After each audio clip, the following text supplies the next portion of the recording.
सो hi guys, मैं आशीष यादव आपका आपके यूट्यूब चैनल में स्वागत करता हूं।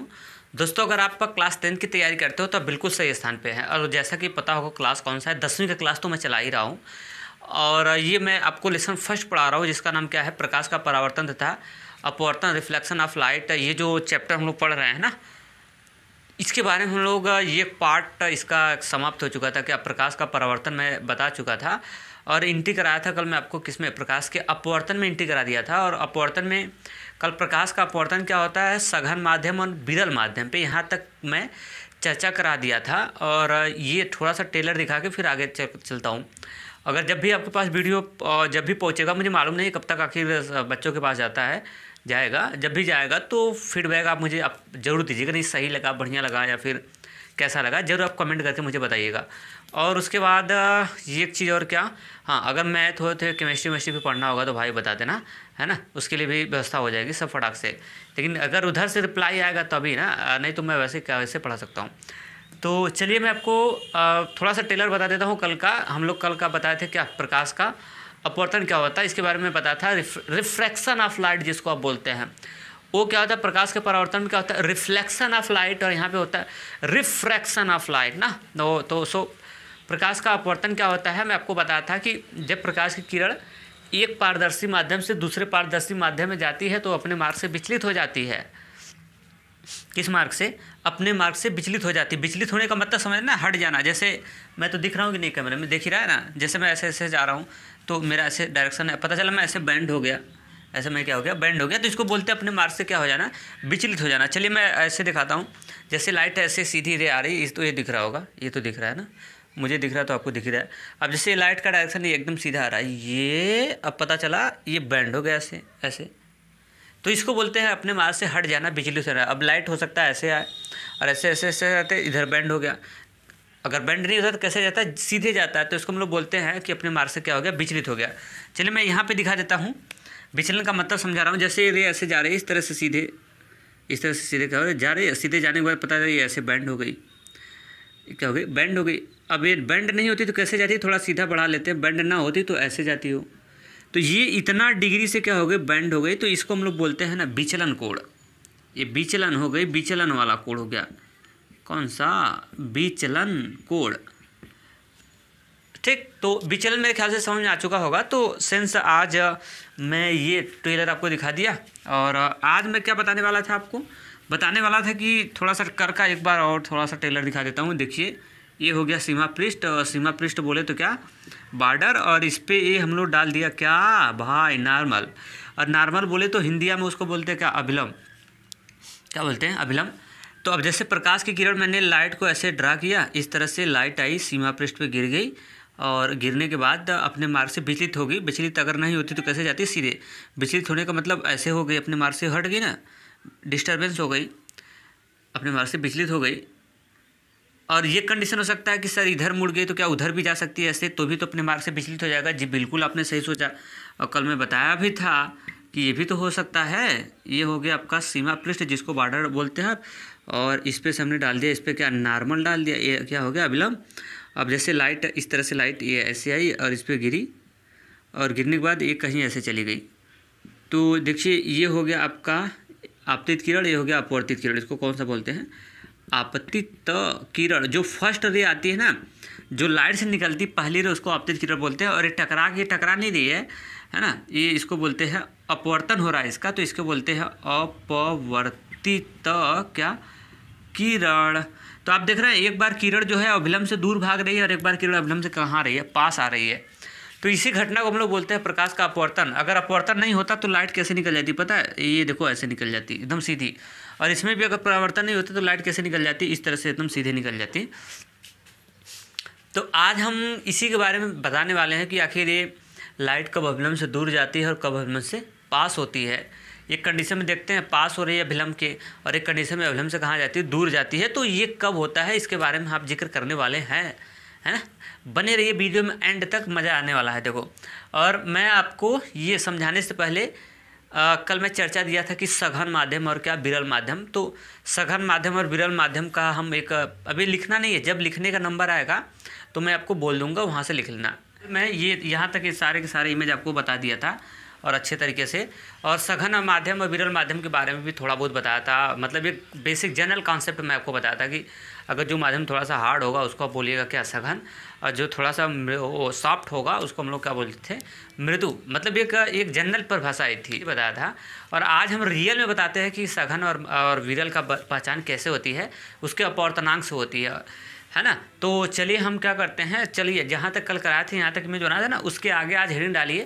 पहले कुछ लिखवा देते हैं ना, फिर आपको समझाते हैं, तो मुझे समझाने में भी आसानी और आपको समझने में भी आसानी होगा। तो आज क्या हेडिंग डालेंगे ना, आज लिखिए, हेडिंग डालिए, लिखिए कुछ महत्वपूर्ण माध्यमों के अपवर्तनांक। आज का हेडिंग डालिए, कुछ महत्वपूर्ण माध्यमों का अपवर्तनांक। तो पूर्ण माध्यम का अपवर्तनांक, अब ये आज की हेडिंग हो जाने रही है ना, ये हेडिंग डालिए। अब उसके बाद से अब चलिए कुछ मैं बोल रहा हूँ वो लिखिए, 8-10 मैं बता दे रहा हूँ, इम्पोर्टेंट जो है ना उसको मैं बता दे रहा हूँ। पहला, दूसरा, जो इम्पोर्टेंट है मैं उसको बता देता हूँ, तीसरा, चौथा, पाँचवा, और ऐसे नीचे मत करके लिखिएगा, इधर लिखेंगे तो आपको पन्ना खराब होगा, मैं पन्ना भी देखता हूँ। छठवां, सातवां, आठवां, नौवां और कितना, 10वां। पहले आप देख लीजिए, पहले आप क्या करिए, देख लीजिए। और पहले मैं आपको लिखता हूँ क्या, वायु का क्या अपवर्तनांक। कैसे लिखेंगे, रुकिए 1 मिनट, इधर देखिए, एक साइड इधर लिखिए माध्यम, यहाँ पे क्या लिखिए माध्यम, और इधर लिखेगा अपवर्तनांक, और इसको दिखाते हैं अपवर्तनांक को किससे, एन से। तो माध्यम में, माध्यम पहला हो गया, वायु हो गया, और वायु का अपवर्तनांक देखो कितना होता है, 1.0008। याद कर लेना, मैं इसलिए लिख रहा हूँ, नहीं तो बोल देता, मैं लिख रहा हूँ कि आपको भी याद हो जाएगा और इससे क्लियर हो जाएगा। फिर उसके बाद वायु हो गया, और वायु के बाद हम लोग लिखेंगे बर्फ़, इसका बर्फ़ का क्या अपवर्तनांक, इधर अपवर्तनांक है ना, बर्फ़ का अपवर्तनांक अगर कोई पूछेगा तो 1.31 होता है। बर्फ़ के बाद आप लिखेंगे तीसरा नंबर पे पानी का क्या अपवर्तनांक। पानी का अपवर्तनांक कोई पूछेगा तो कितना होता है, 1.33 होता है। 1 पॉइंट, ऐसा पॉइंट है, नहीं दिख रहा होगा तो मैं डार्क कर देता हूँ, 1.33। बर्फ़ के बाद आगे आपका क्या, एल्कोहल, एल्कोहल, और एल्कोहल को क्या बोलते हैं, शराब भी बोलते हैं इसको, शराब कहो चाहे एल्कोहल कहो, वही बात है। और एल्कोहल का अपवर्तनांक होता है 1.36। तो एल्कोहल हो गया साथियों, एल्कोहल का होता है कितना, 1.36। और एल्कोहल के बाद अगला नंबर लिखेंगे आप कैरोसिन। कैरोसिन, कैरोसिन का मतलब समझते हैं, मिट्टी का तेल जिसको बोलते हैं। और कैरोसिन का अगर अपवर्तनांक की बात किया जाए तो इसका अपवर्तनांक होता है 1.44। और कैरोसिन के बाद अगला आप लिखेंगे नंबर, तारपीन का तेल, तारपीन का क्या तेल, और इसका ये सब इमेज आपको दिख रहा होगा। तारपीन का तेल की अगर बात किया जाए तो इसका जो अपवर्तनांक होता है 1.47 होता है। और अगला नंबर हो जाएगा आपका क्या, बेंजीन, क्या हो जाता है, बेंजीन अगर की बात किया जाए तो बेंजीन का जो अपवर्तनांक होता है 1.50 होता है। और बेंजीन के बाद अगला नंबर का हो जाएगा आपका नीलम। बेंजीन के बाद क्या हो जाता है अगला नंबर का, नीलम। नीलम क्या है, नीलम को इसमें लिखना, एक पत्थर है, क्या है, एक मैग्नेट होता है नीलम। इमेज में आपको देख लीजिएगा, नीलम एक पत्थर होता है, जो वो पत्थर लोग नहीं होते, साधु दो संत उन तो अक्सर इस्तेमाल करते हैं, माला वाला बना के पहनते हैं उस पत्थर का, चमकीला चमकीला पत्थर होता है सब। नीलम का पत्थर की अगर बात किया जाए, नीलम के पत्थर का जो अपवर्तनांक होता है, नीलम के पत्थर का साथियों अपवर्तनांक होता है 1.77। और ये होता है सबसे इम्पोर्टेंट डायमंड, हीरा का अपवर्तनांक जिसको बोलते हैं डायमंड, और हीरे का अपवर्तनांक होता है 4.2। हीरे का अपवर्तनांक कितना होता है, 4.2। तो मैंने सारे के सारे माध्यमों का देखिए आपके सामने अपवर्तनांक लिख लिया। वायु का अपवर्तनांक 1.003, बर्फ का अपवर्तनांक 1.31, पानी का जो अपवर्तनांक होता है 1.33, एल्कोहल का होता है 1.36, केरोसिन का होता है 1.44, और तारपीन के तेल का होता है 1.74। तारपीन का तेल देखा होगा ना, अक्सर पेंट वेंट पे सब बोलते हैं, मिला के मारते हैं ना। बेंजीन का होता है 1.50, और नीलम एक पत्थर होता है और उसका होता है 1.77। और ये हीरा हो गया, इसका अपवर्तनांक होता है 2.42 होता है। तो ये माध्यम का अपवर्तनांक याद कर लेना और अच्छे से याद कर लेना। अब ये अपवर्तनांक कहाँ से आया है मैं फार्मूले भी आगे चल के बताऊंगा, फिलहाल अभी ये अपवर्तनांक याद कर लेना। और कम दस्ट लिखवाना, नोट हो ना दस्ट हो, ये इतना दिमाग में याद भी होना चाहिए। एक अच्छे स्टूडेंट के दिमाग में इतने होने चाहिए, जैसे आपको 30 तक तो याद होते हैं ना जनरली, जनरली 30 तक तत्व याद होते हैं, वैसे तो तत्वों की संख्या 118 है फिलहाल, तो उसमें से 30, 35, 40, 50 तो एक स्टूडेंट के लिए याद होना कंपलसरी होता है। उसी तरह ये कम से कम 8-10 अपवर्तनांक आपके जुबान पर होना चाहिए, कोई भी एग्जाम में कहीं भी पूछ सकता है, तो ये ज़रूरी है, कंपलसरी है एकदम। तो ये हो गया। अब देखिए, अब यहाँ से हम सघन माध्यम और विरल माध्यम आपको आसानी से पहचानवा देंगे। अब देखिए, जैसे अगर कोई पूछेगा कि वायु में और बर्फ में बताओ कि कौन सा सघन है कौन सा विरल है, तो अगर हमको अपवर्तनांक याद है तो जिसका अपवर्तनांक ज़्यादा होगा वो हार्ड होगा, सघन होगा, और जिसका अपवर्तनांक ये कम होगा ना, वो आपका क्या होगा, विरल होगा। विरल बोले तो क्या होगा, रेयर, और सघन को हम लोग बोलते हैं क्या, डेंसर बोलते हैं, है ना इंग्लिश में। तो अगर जैसे मैं एल्कोहल और कैरोसिन की बात किया जाए तो मैं पूछूँ कि कौन सा इसमें रेयर है, कौन सा डेंसर है, यानी कौन सा सघन है कौन सा विरल है, तो आप बताएंगे कैरोसिन का अपवर्तनांक ज़्यादा है तो ये बोलेंगे ये आपका क्या है, डेंसर है, सघन, और ये आपका क्या है, विरल। और उसी तरह अगर आप कैरोसिन की तुलना अगर बेंजीन से करेंगे, पूछेंगे कि कैरोसिन और बेंजीन में बताओ कि किसका अपवर्तनांक कौन हार्ड है, तो आप बताइए किसका अपवर्तनांक ज़्यादा है, 1.44 है 1.50 है, तो बेंजीन का अपवर्तनांक ज़्यादा है ना, तो ये बोलेंगे ये आपका हार्ड है, हार्ड बोले तो सघन है, सघन बोले तो डेंसर है, और ये जो है आपका क्या है, कैरोसिन जो है वो आपका क्या है, ये सॉफ्ट है, सॉफ्ट बोले तो यार ये आपका सघन है, नो विरल है। तो हमने साथियों क्या किया, विभिन्न माध्यमों का अपवर्तनांक देख लिया, और ये अपवर्तनांक आप लिख भी लीजिएगा, और ये सीरियल से लगा लीजिएगा अपना, जैसा सेट करना है आपको। मैंने तो सारे के सारे क्या कर दिया, बता दिया। तो अब देख रहे हैं एक माध्यम हमारा जो है वो हार्ड भी हो सकता है, सघन भी हो सकता है, और विरल भी हो सकता है। बात इसके ऊपर डिपेंड होती है कि किससे कंपेरिजन किया जा रहा है। जैसे देखिए, अगर जैसे मैं पानी और अल्कोहल का अगर कंपेरिजन किया जाए तो अल्कोहल हार्ड हो जाएगा, सघन, पानी क्या हो जाएगा, विरल हो जाएगा। लेकिन अगर कैरोसिन से और अल्कोहल के अगर कंपेरिजन कर दिया जाए तो ऐसे केस में अल्कोहल क्या हो जाएगा, विरल हो जाएगा, और कैरोसिन क्या हो जाएगा, सघन हो जाएगा। तो बात ये डिपेंड करता है ना कि किससे कंपेरिजन किया जा रहा है। देखिए यहाँ पे अल्कोहल की अगर बात किया जाए तो अल्कोहल अभी हार्ड भी था, और कुछ टाइम में क्या हो रहा है, वो विरल भी बन जा रहा है। तो माध्यम के ऊपर डिपेंड करता है। बता देता हूँ कि कब प्रकाश की किरण अभिलंब से दूर जाती है, कब प्रकाश की किरण अभिलंब से कहाँ आती है, पास आती है। अब मैं इसको बता देता हूँ। तो चलिए मैं आपको बता दूँ कि अगर प्रकाश की किरण, याद रखना, अगर प्रकाश की किरण जब विरल माध्यम से एंट्री करे किसमें, सघन माध्यम में ना, तो ऐसे केस में वो अभिलंब की ओर क्या हो जाती है, झुकती है। लेकिन अगर प्रकाश की किरण सघन माध्यम से विरल माध्यम में आए तो अभिलंब से कहाँ भागती है, दूर भागती है। चलिए मैं आपको इसका दिखा रहा हूँ। चलिए अब देखना ध्यान से, ये हो गया आपका सीमा पृष्ठ, लिखना नहीं है, बस वहाँ तक लिखना है, कहाँ तक, जहाँ तक वो नोट होकर आया था ना, ये माध्यम के अपवर्तनांक, वहीं तक आपको स्टॉप रहना है और लेक्चर सुनना है। यहीं पे क्या करना है, लेक्चर सुनना है। अब मैं आपको समझाने वाला हूँ कि ये कैसे अभिलंब क्यों दूर भागती है, क्यों कहाँ आती है, पास आती है। तो ये हो गया आपका नॉर्मल। अब जैसे ये मैं मान लेता हूँ, अब माध्यम क्लियर कर रहा हूँ, जैसे ये माध्यम आपका विरल हो जाए, माध्यम कैसा हो जाए, विरल हो जाए। विरल में कोई भी माध्यम हो जाए, जैसे विरल में कोई भी माध्यम ले लीजिए, जैसे विरल में जैसे मैं वायु ले लिया, और ये वाला माध्यम कैसा ले लिया, सघन ले लिया। सघन में जैसे मैंने क्या ले लिया, कांच ले लिया। बताओ वायु की तुलना में कांच सघन होगा कि नहीं होगा। तो अगर देखिए प्रकाश ये एंट्री यहाँ पे मैंने गिराया, तो ये जो फर्स्ट रे होती है इसको बोलते हैं कौन सा, आपतित किरण। आपतित किरण, फर्स्ट रे जो निकलती है ना उसको आपतित किरण बोलते हैं। राइटिंग थोड़ी सी वो है, इसको लिए माफ़ी चाहता हूँ। अब उसके बाद अब क्या होगा, अब देखिए प्रकाश किरण कहाँ से है, तो विरल से किस में एंट्री कर रही है, सघन में ना।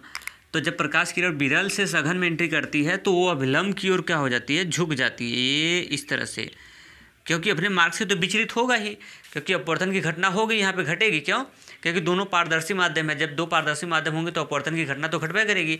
तो अपवर्तन की घटना घटेगी तो इसका मतलब प्रकाश सीधी नहीं जाएगी, प्रकाश बेंड करेगी, मुड़ेगी। तो मुड़ेगी तो किधर मुड़ेगी, तो यही आपको रखना। अगर प्रकाश की किरण जब विरल माध्यम से एंट्री करती किसमें, सघन माध्यम में आती है, तो अभिलंब की ओर क्या हो जाती है, झुक जाती है। अभिलंब की ओर क्या हो जाती है, झुक जाती है। और आगे बढ़ाते हैं हम लोग।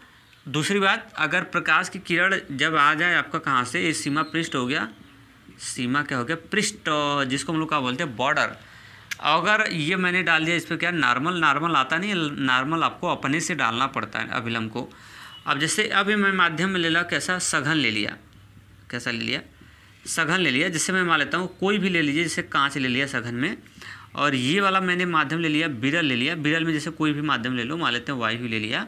तो अगर जब प्रकाश की किरण आपका कहाँ से आता है, अगर सघन माध्यम से एंट्री करता है, ये हो गया आपका कौन सा किरण, आपतित किरण हो जाए। रटते नहीं, समझोगे तो जिंदगी में बहुत कुछ हासिल करोगे। ये आपतित किरण हो गया ना। तो अभी एंट्री करने वाली विरल माध्यम में, तो जब विरल माध्यम में एंट्री करती है तो ऐसे केस में अभिलंब से कहाँ चली जाती है, ये दूर चली जाती है।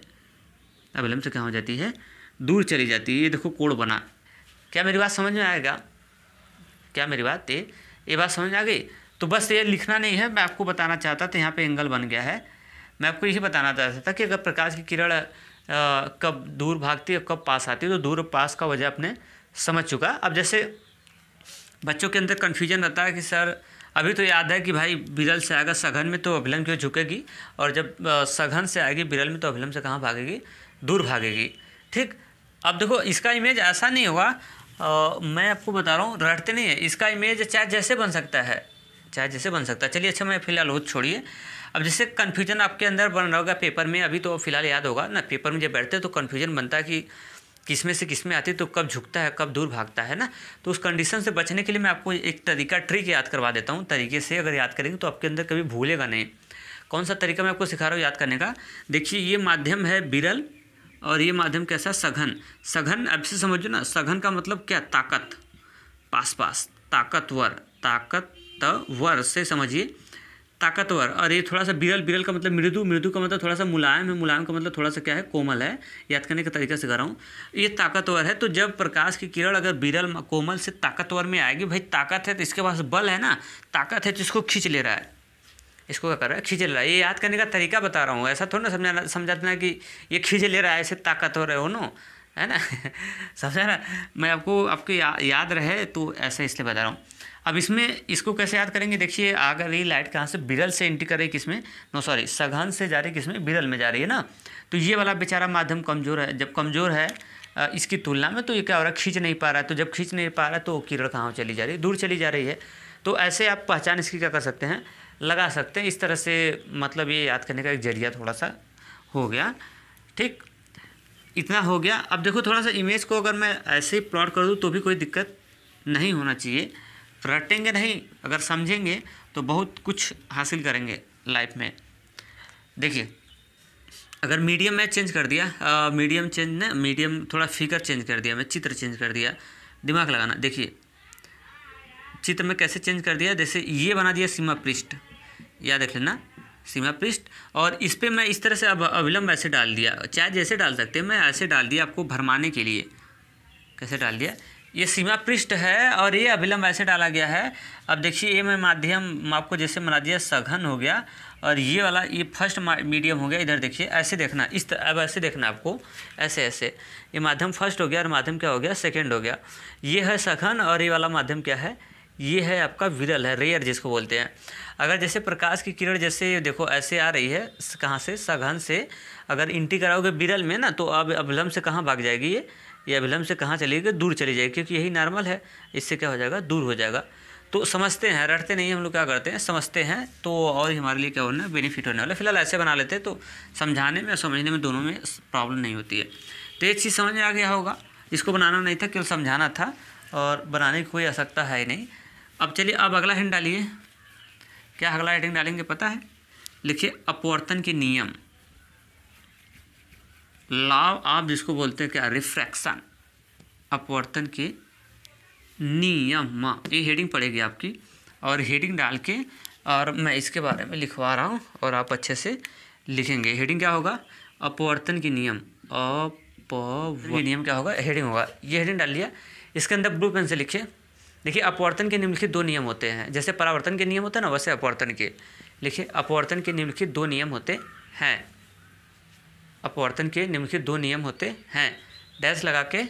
अब इसके बाद दो नियम होते हैं तो कैसे लिखेंगे, पहले पॉइंट में पहला नियम लिखेंगे और दूसरे के पॉइंट में कौन सा लिखेंगे, दूसर का नियम लिखेंगे, समझा। इसके निम्नलिखित दो नियम होते हैं करके पहले पॉइंट में पहला नियम लिखवाऊंगा और दूसरे के पॉइंट में दूसर का नियम लिखवाऊंगा। तो आप पहला पॉइंट डाल लीजिए, क्या डाल लीजिए, पहला पॉइंट, पहला पॉइंट। तो चलिए इसकी परिभाषा लिख लेते हैं पहले पॉइंट में। चलिए इसका लिखिए, पहले पॉइंट में लिखिए, आपतित किरण, आपतित किरण, अपवर्तित किरण तथा आपतन बिंदु पर खींचा गया अभिलंब, तथा आपतन बिंदु पर खींचा गया अभिलंब तीनों एक ही तल में होते हैं, तीनों एक ही तल में होते हैं। फिर से मिला लो, आपतित किरण, अपवर्तित किरण तथा आपतन बिंदु पर खींचा गया अभिलंब तीनों एक ही तल में होते हैं। ये कौन सा रूल हो गया? फर्स्ट रूल हो गया। चलिए रटने समझना है। फर्स्ट रूल डाल के ना पहला नंबर डाला था ना, उसी में लिख लिया। उसके बाद देखो पहले आपको समझना है। जैसे देखिए सीमा पृष्ठ आ गया यहाँ से, ये आपका क्या हो गया? बॉर्डर जिसको बोलते हैं, ये हो गया सीमा पृष्ठ। देखिए अभी लिखिएगा मत। और इस पर मैंने क्या डाल दिया? इस पर मैंने ड्रॉ कर दिया क्या? नॉर्मल। क्या डाल दिया? नॉर्मल। चलो ऐसे ना दिखाऊं, ऐसे ना समझाऊं, पहले आपको अगर ऐसे मैं समझाता हूं तो और ही बेस्ट होगा। जैसे देखिए ये हो गई हमारी क्या? सीमा पृष्ठ। क्या हो गया? सीमा पृष्ठ हो गया। और इसके ऊपर का मैं मान लिया, जैसे माध्यम ले लिया, ले लेते हैं विरल। क्या ले लिया? विरल। और नीचे का माध्यम क्या ले लिया? सघन ले लिया। तो अब क्या होगी? प्रकाश की किरण इस तरह से, ऐसे मैं एंट्री करा रहा हूँ, किसमें से? विरल से एंट्री कराना चाह रहा हूँ, किसमें? सघन में। तो विरल से किसमें एंट्री कराना चाह रहा हूँ? सघन में। तो अब क्या करेगा? सघन माध्यम है ना, तो तगड़ा है, तो अभिलंब की ओर क्या करेगा? इसको खींचेगा। तो अब इस पर तो अभिलंब आया नहीं है, इस पर अभिलंब आया नहीं है। तो जब इस पर अभिलंब आया नहीं, तो अभिलंब को हम लोग क्या करेंगे? अपने से ड्रॉ करेंगे इसको। देखिए ये इस पर हमने क्या कर दिया? इसको अपने से ड्रॉ कर दिया। ये इस तरह से अपने से क्या कर दिया? मैंने ड्रॉ कर दिया। और इसके बाद नीचे ऐसे बढ़ा दिया। 90 डिग्री का कोण हो गया ना। अभिलंब का होता है 90 डिग्री का कोण। तो इस सघन माध्यम में तो अभिलंब की ओर क्या हो जाएगा? झुक जाएगा। इस तरह से, इस तरह से झुक जाएगा, इस तरह से झुक जाएगा। ध्यान से देखिएगा, परिभाषा जो पहला लिख के ना उसको रोक के रहिए वहीं पे। अब इस पहले ध्यान से सुनिएगा। ये जो पहली रे होती है उसको बोलते हैं कौन सा? आपतित किरण। आज पूरा लेक्चर दे रहा हूँ।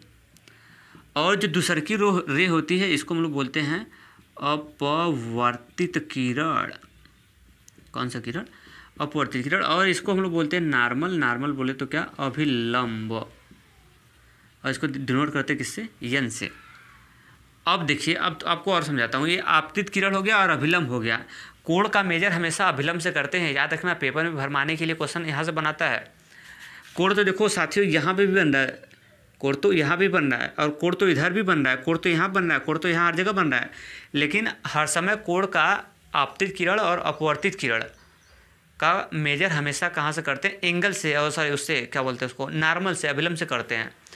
तो ये देखिए आपतित किरण हो गया और अभिलंब हो गया। तो इनके बीच बने कोण को बोलते हैं आपतन कोण, और आपतन कोण बोलते हैं। तो हिंदी में चाहे लिख दूं आपतन कोण, या फिर उसको सिंबल के रूप में लिख दूं, तो आपको पता होगा कि आपतन कोण को किससे दिखाते हैं? आई से।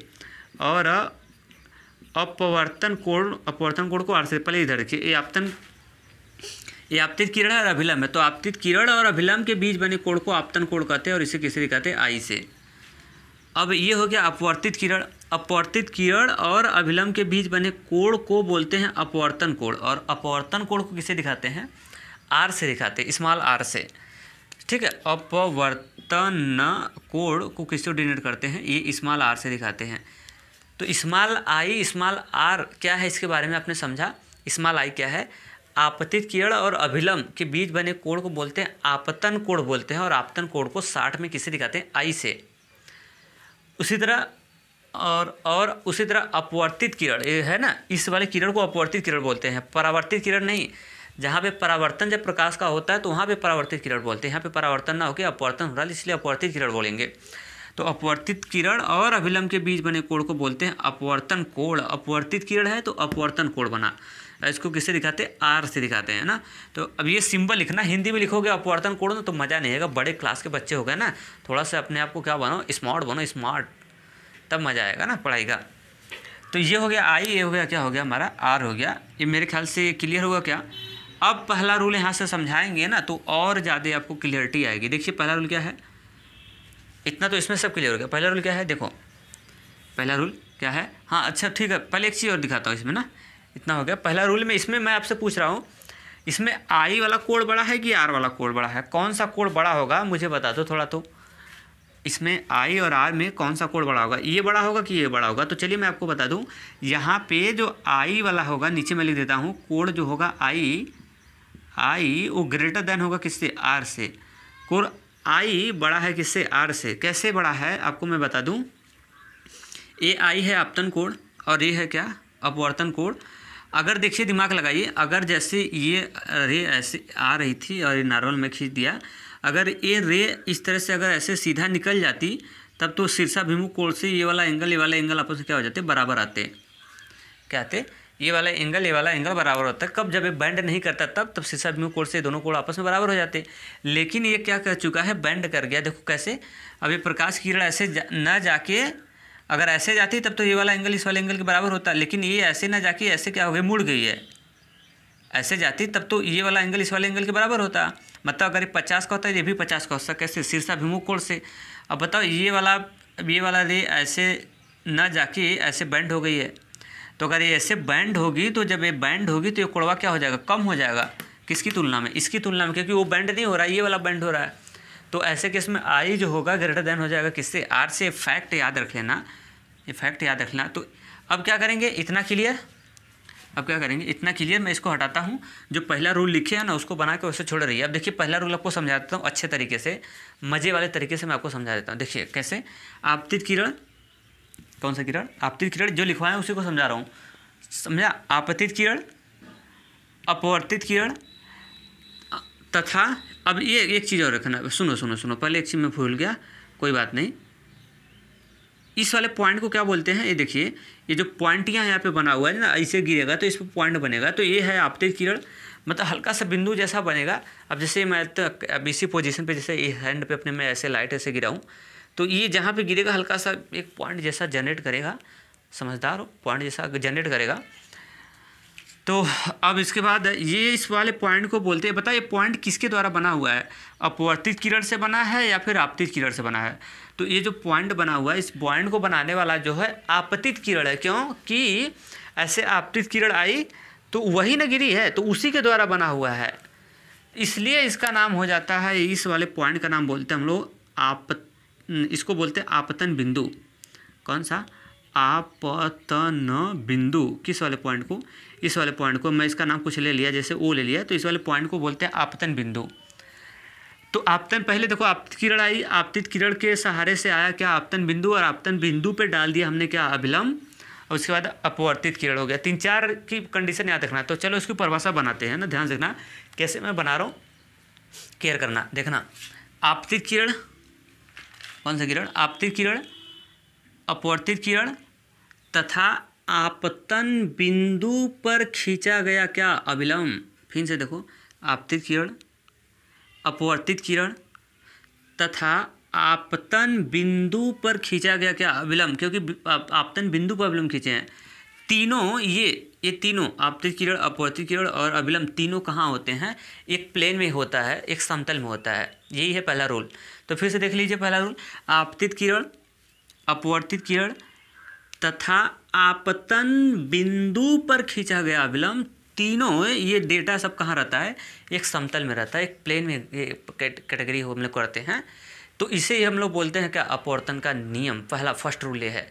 मेरे ख्याल से समझ में आ चुका होगा, वीडियो बैक कर लेना अगर ना समझ आया हो तो, समझ गए होंगे। तो जो पहला देखो, अब क्या करेंगे, जो पहला रूल लिख दिया है ना, तीनों एक ही तल में होते हैं, उसके नीचे ये वाला इमेज प्लॉट कर लेना अच्छे से। ये वाला इमेज क्या कर लेना, प्लॉट कर लेना। जब पेस्ट और कॉपी मान लेना, पेस्ट और इसको मैं हटा दे रहा हूँ, ये रूल, ये चित्र एकदम पेस्ट और कॉपी कर लेना। इस सारे के सारे से बदलना, आई ग्रेटर देन आर है, आई किसको शो कर रहा है यहाँ पे लिख देना, ये यहाँ पे लिख देना, जहाँ पे लिख सकते हैं, जहाँ पे आपतन कोण का सेंस क्या है, आई, और अपवर्तन कोण किसको बता रहा है, आर बता रहा है किसको, अपवर्तन कोण को। ये डेटा लिख लीजिएगा। इसको देखो और अच्छे से ब्यूटी और खूबसूरत बनने के लिए इसको ऐसे लिखेंगे नीचे तो और ज़बरदस्त लगेगा। ये चित्र बनाने के बाद नीचे ऐसे लिखेगा, ऐसे लिखेंगे तो और बेस्ट होगा। बेस्ट करेंगे, जहाँ आई ऐसे लिखेगा मस्ट होगा। आई किसको बता रहा है, आपतन कोण को, और आर जो बता रहा है किसको बता रहा है, अपवर्तन कोण को, अपवर्तन कोण को। ऐसे लिखेंगे तो और मस्त लगेगा थोड़ा देखने में, है ना। ये इमेज बना के ये सब बना लिए होंगे मेरे ख्याल से, ईमानदारी से। अब हो गया पहला रूल। अब आते हैं हम लोग किस पे रूल पे, दूसर के पे, किस पे, दूसर का पॉइंट डाल लो। पहला हो गया, ये इमेज बन गया। अब हम लोग आते हैं दूसर के में। तो चलिए दूसर का पॉइंट में लिखिए, दूसर का रूल लिखिए। किन्हीं दो पारदर्शी माध्यमों के लिए, किन्हीं दो पारदर्शी माध्यमों के लिए एक ही रंग के प्रकाश के लिए, किन्हीं दो पारदर्शी माध्यमों के लिए एक ही रंग के प्रकाश के लिए आपतन कोण की ज्या तथा आपतन कोण की ज्या तथा, हाँ एक चीज़ याद रख लेना, जहाँ पे मैं बोला हूँ आपतन कोण की ज्या, ऐसे बोला हूँ ना, आपतन कोण की क्या ज्या परिभाषा में बोला हूँ, तो ज्या सेंस अभी समझा रहा हूँ, पहले यहाँ से लिखना। ज्या जो बोले हैं ना वहाँ पे क्वेश्चन में लिख लेना साइन। ज्या को बोलते हैं साइन। तो क्या लिखा आपने, किन्हीं दो पारदर्शी माध्यमों के लिए एक ही रंग के प्रकाश के लिए आपतन कोण की ज्या क्वेश्चन में लिख लेना क्या, साइन। फिर आगे बढ़ाओ, तथा अपवर्तन कोण की ज्या, तथा अपवर्तन कोण की ज्या। फिर आपने लिखा ना तथा अपवर्तन कोण की ज्या, तो जहाँ पे ज्या बोला तो फिर क्वेश्चन में लिख लेना क्या, साइन। अपवर्तन कोण की ज्या का अनुपात नियतांक होता है, का अनुपात नियतांक जो लिखे ना क्वेश्चन में उसको लिख लेना क्या, नियत भी बोलते हैं, का अनुपात नियतांक क्वेश्चन में लिख लेना नियत होता है। ये स्नेल ये रो हो गया, अब कौन सा दूसरा रोल हो गया अपवर्तन का। परिभाषा तो आपने लिख लिया, परिभाषा तो हो गया कंप्लीट। अब देखो मैं जैसे बता रहा हूँ परिभाषा तो हो गया, लेकिन देखिए मैं कैसे बता रहा हूँ आपको। जो आपने लिखा है कि किन्हीं दो पारदर्शी माध्यमों के लिए एक ही रंग के प्रकाश के लिए आपतन कोण की ज्या तथा अपवर्तन कोण की ज्या का जो अनुपात होता है वो नियत होता है या फिर नियतांक होता है, तो परिभाषा हो गया ना। उसके नीचे आप लिखेंगे क्या, अर्थात। उसके नीचे अभी लिखिएगा मत, पहले देखिए, पहले समझा देने दीजिए मुझे, परिभाषा हो गया ना, रुके रहिए। उसके नीचे लिखेंगे क्या, अर्थात। मैं आपको क्या समझाया हूँ यहाँ पे, देखिए 2-3 फैक्ट देखिएगा। आपतन कोण, यहाँ पे ये इंपॉर्टेंट फैक्ट, आपतन कोण की क्या ज्या, और ये एक और निकला था तथा अपवर्तन कोण की बोला हूँ मैं, अपवर्तन कोण की क्या ज्या का अनुपात, यहाँ पे बोला गया है अनुपात क्या होता है, नियत होता है। अनुपात का मतलब समझ गए, अनुपात का मतलब समझे क्या। अब देखो मैं इसको पेश कर रहा हूँ। आपतन कोण को दिखाते किससे हैं, आई से। आपतन कोण को किससे दिखाते हैं, आई से। ये साइन ज्या का मतलब क्या है रहा है, ज्या का मतलब क्या है। अभी जैसे आप अभी छोटा टेक्नोमेट्री आपके किताब में मिलेगा, तो उसमें आपको साइन, कास, टेन, कोसेक, सेक, कॉट, ये सब टेक्नोमेट्री वाली चीज़ आ गई है। टेक्नोमेट्री जब आप पढ़ेंगे ना तो वहाँ पे sine, cos theta, tan theta, cosec theta, cos sec theta, ये सब मिलेगा। मैथ आप पढ़ेंगे तो वहाँ पे मिलेगा। तो पहले हम लोग क्या करते थे ना, पहले लोग साइन को ज्या बोला करते थे। साइन जो था ना, ये साइन को पहले बोला जाता था क्या, ज्या। कॉस को बोला जाता था क्या, पता है, कुज्या। और टेन को क्या बोला जाता था पता है, स्पर्ज्या। क्या बोला जाता था, स्पर्ज्या। तो पहले का टाइम। लेकिन अब के टाइम में हम लोग जब पढ़ाई करते हैं तो ये सब हट गया, हिंदी वाला ये आ गया, साइन, कॉस, टेन, कोसेक, ये सब पढ़ते हैं ना। तो वही है ज्या। ज्या का अब का ज्या है जो किसको रिप्रेजेंट करता है, साइन को बताता है। तो यहाँ पे देखिए आपतन कोण की ज्या, ये जो साइन होता है, पहले याद रखना, साइन का कुछ एंगल होता है, कास का जो एंगल होता है, टेक्नोमेट्री में पढ़ेंगे तो वहाँ पे क्लियर होगा कि जो साइन, कॉस, टेन, कोसेक, सेक होते हैं ना, इनका कोण होता है।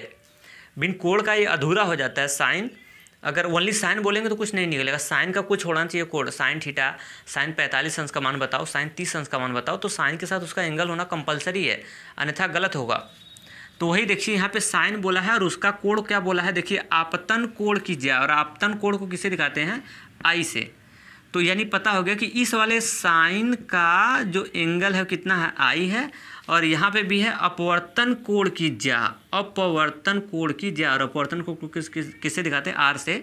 और ज्या का मतलब क्या हो गया, साइन। यानी यहाँ से निकल गया साइन और इसका कोण कितना निकल गया, आर। तो यही कह रहा है, अर्थात मैं छोटे शब्दों में निकाल दूँ यहाँ से, तो आपतन कोण की ज्या और अपवर्तन कोण की ज्या का अनुपात जो है वो क्या होता है, नियत होता है। अब देखो, अर्थात साइन आई क्या हो गई, आपतन कोण की क्या हो गया, ज्या हो गया, बटे अपवर्तन कोण की ज्या हो गया साइन। अपवर्तन कोण को किससे दिखाते हैं, आर।